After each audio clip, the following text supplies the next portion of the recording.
Dear students, आज हम start करने वाले हैं बीए पार्ट थर्ड इकोनॉमिक्स के पेपर सेकंड को। जैसा मैंने आपको पिछले वीडियो में बताया था कि आपके पास सेकंड पेपर के लिए दो विकल्प हैं, दो चॉइस है, quantitative techniques and economy of Rajasthan, quantitative techniques और राजस्थान की अर्थव्यवस्था। तो आज हम स्टार्ट करेंगे क्वांटिटेटिव टेक्निक्स और आज मैं इस लेक्चर में आपको बताना चाहूँगा what do you mean bye statistics, सांख्यिकी का अर्थ क्या होता है। चलिए सबसे पहले बात करते हैं इवोल्यूशन ऑफ स्टैटिस्टिक्स की। This statistics word is derived from Latin word status. यह स्टैटिस्टिक्स शब्द लैटिन भाषा के शब्द स्टेटस से इसकी व्युत्पत्ति हुई है। कुछ विद्वान यह मानते हैं कि it is derived from German word statistica. कुछ विद्वान इसकी जर्मन भाषा के स्टैटिस्टिक शब्द से व्युत्पत्ति मानते हैं।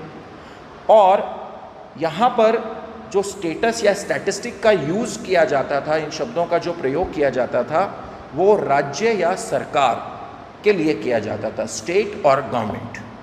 और प्रारंभ में, इनिशियल फेज में, इस शब्द के साथ ही, इस टर्म के साथ ही जो डिफरेंट स्टेट्स थे या डिफरेंट गवर्नमेंट्स थी, वो डिफरेंट टाइप्स के सर्वेस कंडक्ट करवाती थी और उससे वो अपने राज्य की जो पोजीशन थी, स्थिति थी, उसका पता लगाने के लिए कि किस तरह से तथ्यों को एकत्रित किया जाए, फैक्ट्स को इकट्ठा किया जाए और उसके बेस पर हम हमारे स्टेट की प्रोग्रेस को पता लगा सकें कि किस तरह से वहाँ पर वर्किंग चल रही है, उसके लिए इसका यूज़ किया जाता था। स्टैटिस्टिक्स शब्द का सबसे पहले प्रयोग करने वाले थे गॉटफ्राइड एक्नोवॉल, इसीलिए इन्हें स्टैटिस्टिक्स का जन्मदाता, सांख्यिकी का जन्मदाता, फादर ऑफ स्टैटिस्टिक्स भी कहा जाता है।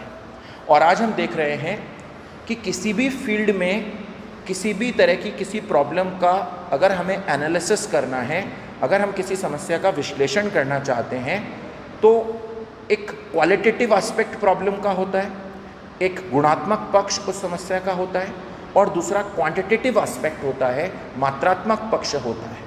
और अगर हमें वहाँ कुछ क्वांटिटेटिव फैक्ट्स के बारे में पता हो, कुछ परिमाणात्मक तथ्यों के बारे में पता हो, तो हम उस प्रॉब्लम को सॉल्व करने के लिए जो पॉलिसीज़ बनाने का काम है वो बहुत अच्छे से कर सकते हैं। इसीलिए स्टैटिस्टिक्स केवल इकोनॉमिक्स या मैथमेटिक्स का सब्जेक्ट मैटर नहीं है, केवल अर्थशास्त्र या गणित की विषय वस्तु नहीं है। रिसर्च के लिए, अनुसंधान के लिए इसका यूज़ लगभग सारे सब्जेक्ट्स में किया जा रहा है।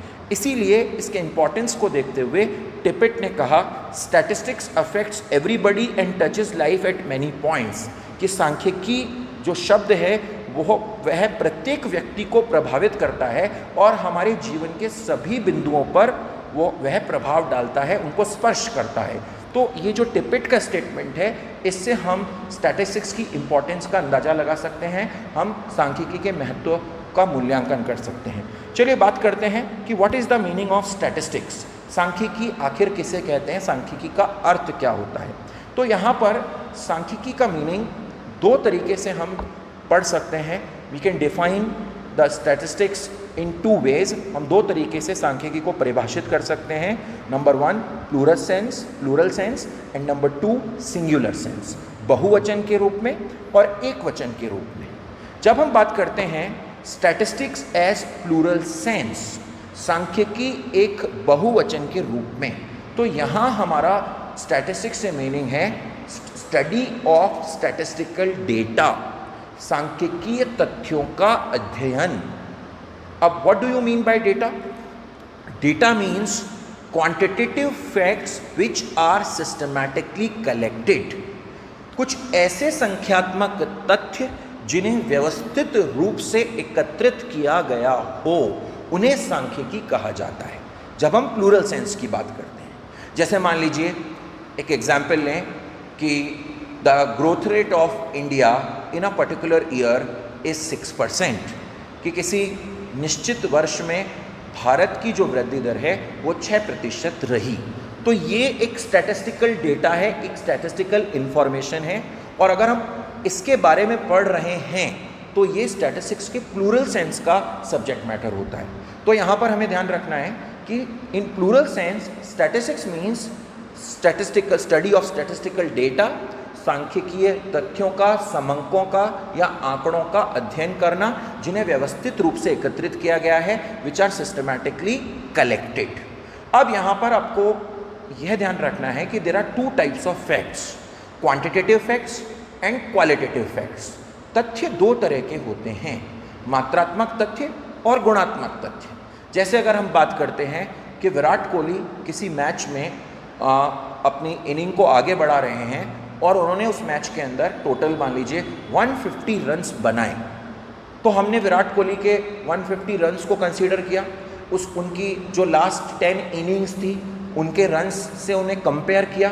तो यहाँ पर जो हम स्टडी कर रहे हैं वो डेटा की स्टडी कर रहे हैं जिन्हें हम मेजर कर सकते हैं कि कोई बैट्समैन कितने रन बना रहा है, कोई बॉलर कितने विकेट ले रहा है, किसी क्लास के एवरेज मार्क्स कितने हैं, किसी क्लास के स्टूडेंट्स जो हैं उनका एवरेज वेट कितना है, उनका औसत भार कितना है। ठीक है, हम इनकम को मेजर करना चाहते हैं, हम एक्सपेंडिचर को मेजर करना चाहते हैं, आय का मापन करना चाहते हैं, व्यय का मापन करना चाहते हैं। ठीक है, तो हम प्राइस लेवल पता लगाना चाहते हैं, हम ग्रोथ रेट पता लगाना चाहते हैं, वृद्धि दर, कीमत स्तर। तो ये सारे के सारे वो फैक्ट्स हैं जिन्हें क्वांटिफाई किया जा सकता है, जिन्हें मापा जा सकता है, जिन्हें संख्यात्मक रूप में प्रकट किया जाता है। ये क्वांटिटेटिव फैक्ट्स। और दूसरे होते हैं क्वालिटेटिव फैक्ट्स कि विराट कोहली ने 150 रन स्कोर किए एक मैच में, ये क्वांटिटेटिव फैक्ट है। लेकिन विराट कोहली ने बहुत ही शानदार बल्लेबाजी की, अगर हम ऐसा बात करते हैं, हम कहते हैं वो बहुत ही बढ़िया बैट्समैन है, वो बहुत क्लासी बैट्समैन है, तो हम वहाँ पर उनकी क्वालिटीज़ की बात कर रहे हैं। जैसे हम कहते हैं कि किसी स्टूडेंट का जो एवरेज रहा है वो 80% मार्क्स उसने स्कोर किए, ये उसका एवरेज था, तो ये क्वांटिटेटिव फैक्ट है, ये परिमाणात्मक तथ्य है। ठीक है, मात्रात्मक तथ्य है। लेकिन जब हम कहते हैं कि स्टूडेंट इज़ वेरी इंटेलिजेंट, ठीक है, यह विद्यार्थी बहुत बुद्धिमान है, तो यहाँ हम बात कर रहे हैं क्वालिटेटिव फैक्ट की, मात्रात्मक तथ्यों की। इसी तरह से मान लीजिए हम चेक कर रहे हैं ऑनेस्टी, ईमानदारी, तो ये संख्यात्मक रूप में मापा नहीं जा सकता, तो ये क्या हो गया आपका, ये क्वालिटेटिव फैक्ट हो गया। तो इस तरह से दो तरह के फैक्ट्स होते हैं, एक क्वांटिटेटिव, एक क्वालिटेटिव, एक मात्रात्मक, एक गुणात्मक। हम क्वांटिटेटिव या मात्रात्मक जो फैक्ट्स हैं, तथ्य हैं, उन्हें हम संख्यात्मक रूप में प्रकट कर सकते हैं, उन्हें नंबर्स में हम शो कर सकते हैं, उनका मेजरमेंट कर सकते हैं। और क्वालिटेटिव फैक्ट्स में सिर्फ हम जो एट्रीब्यूट्स हैं, जो क्वालिटीज़ हैं, वो क्वालिटीज़ प्रेजेंट हैं या नहीं, वो जो क्वालिटी है, जो वो गुण है, वह उपस्थित है या नहीं, केवल इसका पता लगा सकते हैं। तो यहाँ ये डिफरेंस इसलिए समझना ज़रूरी है कि क्योंकि हम प्लूरल सेंस में स्टैटिस्टिक्स का मीनिंग जो डिफाइन कर रहे हैं हम, कि study of statistical data which are systematically collected, व्यवस्थित रूप से, क्रमबद्ध रूप से जो आंकड़े इकट्ठे किए जाते हैं, जो समंक इकट्ठे किए जाते हैं, उनका अध्ययन ही सांख्यिकी होता है। इसी तरह से दूसरा जो सेंस आता है वो है सिंगुलर सेंस, एक वचन के रूप में, कि what is the meaning of statistics as singular sense, एक वचन के रूप में सांख्यिकी का अर्थ क्या है। So in singular sense statistics means study of statistical methods. एक वचन के रूप में सांख्यिकी का अर्थ है सांख्यिकीय विधियों से। In other words we can say science of statistics, सांख्यिकी एक विज्ञान के रूप में। In other words we can say study of various stages और study of different stages of statistics, सांख्यिकी अध्ययन की विभिन्न अवस्थाओं के बारे में पढ़ना। कि जैसे अगर हम बात करते हैं कि the average weight of the class is 45 kg, किसी क्लास में पढ़ने वाले विद्यार्थियों का औसत भार 45 kg है, तो ये प्लूरल सेंस के अंदर बहुवचन के रूप में स्टैटिस्टिक्स आ गया। लेकिन इसके पीछे साइंस जो इन्वॉल्व है, इसके पीछे जो विज्ञान इन्वॉल्व है, इसके पीछे जो डिफरेंट स्टैटिस्टिकल स्टेजेस इन्वॉल्व हैं, जो सांख्यिकीय अध्ययन की अवस्थाएं जो इन्वॉल्व हैं, उसका अगर हम अध्ययन करते हैं, उसकी अगर हम स्टडी करते हैं, तो वो हमारा मीनिंग होगा एक वचन के रूप में, सिंगुलर सेंस के रूप में। तो क्या पढ़ेंगे हम एक वचन के रूप में? So study of stages of statistics, सांख्यिकी अध्ययन की अवस्थाएं क्या है। स्टैटिस्टिकल स्टडी जो हम करने वाले हैं, जो सांख्यिकी अध्ययन करने वाले हैं, उसकी अवस्थाएं क्या है। तो there are different stages of statistical study. सांख्यिकी अध्ययन की विभिन्न अवस्थाएं कौन कौन सी है? तो इसमें आता है collection of data, then classification of data, then presentation of data and then analysis and interpretation of data. सबसे पहली जो अवस्था आएगी वो है आंकड़ों का संकलन, उसके बाद आंकड़ों का वर्गीकरण, उसके बाद आंकड़ों का प्रस्तुतिकरण और उसके बाद उनका निर्वचन और विश्लेषण करना। इस तरह से इन सारी अवस्थाओं के बारे में अगर हम पढ़ रहे हैं, इन सारी स्टेजेस के बारे में अगर हम पढ़ रहे हैं, तो ये स्टैटिस्टिक्स का जो मीनिंग है ये सिंगुलर सेंस के रूप में, एक वचन के रूप में आता है। अब जैसे इसका एक एग्जाम्पल लेते हैं। मान लीजिए किसी क्लास में 50 स्टूडेंट्स हैं, 50 विद्यार्थी हैं, और हमने सबसे पहले उन 50 विद्यार्थियों के वेट, उनके भार, उससे रिलेटेड डेटा को इकट्ठा किया, रिकॉर्ड किया। मान लीजिए एक रजिस्टर में आपने नोट किया। So this is first stage, collection of data.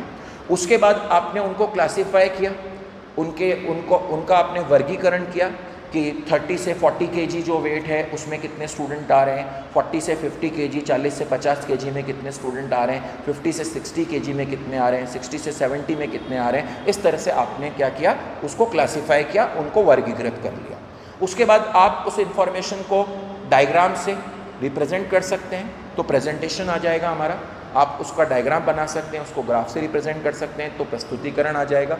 और उसके बाद आपने जो स्टैटिस्टिकल टूल्स हैं, जो हमारे सांख्यिकीय उपकरण हैं, उसमें से किसी एक टूल का यूज़ किया। जैसे मान लीजिए आपने मीन का यूज़ किया, समांतर माध्य का यूज़ किया, और समांतर माध्य का यूज़ करके आपने जो टोटल स्टूडेंट्स थे उनका जो वेट था, तो सबसे पहले 50 स्टूडेंट्स के जो वेट्स थे उनको ऐड किया और उसमें डिवाइडेड बाय 50, उसको 50 से विभाजित करके आपने उसका एवरेज निकाल लिया। तो क्लास का औसत भार आ गया हमारे पास, क्लास का एवरेज वेट आ गया। ये एनालिसिस है कि आपने जो 50 स्टूडेंट्स का डेटा इकट्ठा किया वो सिर्फ एक नंबर में आ गया हमारे पास, कि अब उसकी जगह सिर्फ एक अंक आ गया कि 50 विद्यार्थियों की क्लास है, उनका औसत भार 48 kg है। ये एनालिसिस है, इसको बोलते हैं विश्लेषण। और जब हम मान लीजिए यहाँ पर 5 सेक्शंस हैं और उन 5 सेक्शंस के जो एवरेज वेट हैं, जब हम उनको कंपेयर कर रहे हैं, उनकी तुलना कर रहे हैं और बता रहे हैं कि किसका वेट ज़्यादा है, किसका वेट कम है, तो ये इंटरप्रिटेशन है।